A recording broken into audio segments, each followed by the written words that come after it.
In today's video, I'm going to share with you my new Blender add-on that I call BuildIt. It allows you to auto-generate any number of buildings you want with just a button click, using a variety of different building modules with different types and polycounts. After installing the add-on, you can find BuildIt in the end panel.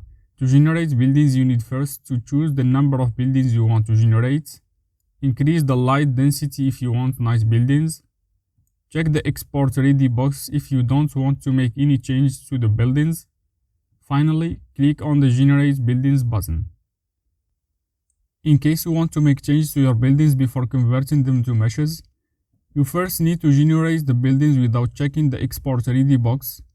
Then by going to the modifier properties panel, you can make the changes you want by controlling the building, the ground floor, and the roof. When you are done, select your buildings and click the Export Ready button to convert them to meshes. If you want to take a look at the project, the link is in the description.